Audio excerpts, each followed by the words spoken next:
One particular coaching client comes to mind. I love her to pieces. This took place about 9 years ago. She was always kind of putzing along with her business, doing good, not great. It was definitely profitable, but she was highly involved in the day-to-day operations, and she had a few employees. So it wasn't just her trading time for dollars, but she was leveraging employees, which is cool, right? Because when you're leveraging employees, you're also using their time to generate money for yourself, which is awesome. However, while she was doing good, like making $4,000 or $5,000 a month in income for herself, she wanted to do way better. And so she hired me as a business coach, and she came really well referred by Dean Graciosi. And so within the first 6 months, her business popped off, man. She was making like an additional $30,000 to $40,000 a month on top of what her business was making. And then November came around, and I was like, hey, you're going to run a Black Friday sale. And I called it the paid in full tsunami. The paid in full tsunami is if you have a business where people pay you on a monthly basis, you can tell them that, hey guys, if you pay me up front for 12 months, I'll give you 10% off and a 13th month for free. Doesn't matter what kind of business it is. If people pay you on a recurring basis, you could literally get a year's worth of money in one foul swoop. And if you do it at around November, right, Black Friday, day after Thanksgiving, then you put yourself in a position where now you have a good reason why, because the whole world is having a Black Friday sale. And so she runs the paid in full tsunami sale, which is a 3-day campaign. She makes herself an extra $175,000 in 3 days. Remember what happened though.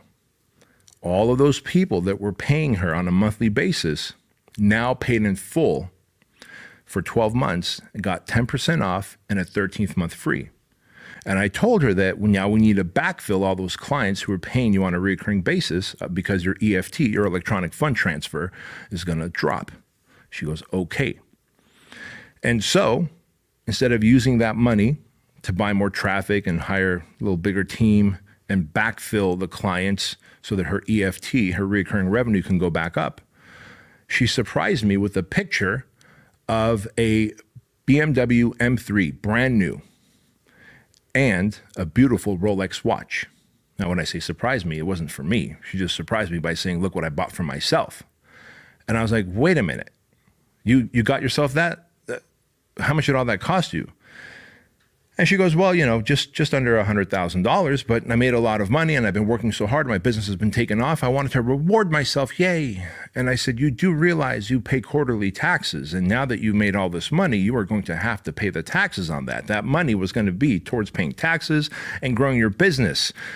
I go, tell me you financed the car. She goes, no, I paid it off in full. Aren't you proud of me? And I was like, no, I'm not proud of you. Why did you pay it off in full when you could just pay like 3% interest on a car loan because you've got good credit? And I realized while she knows how to make money now because I taught her, she doesn't have financial literacy. And if you don't have financial literacy, your ass will go broke no matter how much money you make.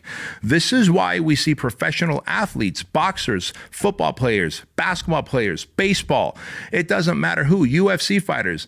They will get $15, $20 million purses. Like Holyfield right now lives in an apartment. Evander fucking Holyfield lives in an apartment in Philadelphia and is barely getting by. The dude was getting multiple millions of dollars per fight because he was surrounded by people that would just say yes. He was surrounded by yes men, but no one took the time to teach him financial literacy, which would have included wealth creation so that he would have some assets like rental properties, like cryptocurrency, like precious metals, like index funds, so that he can have residual income coming in, and that money would be out there working for him.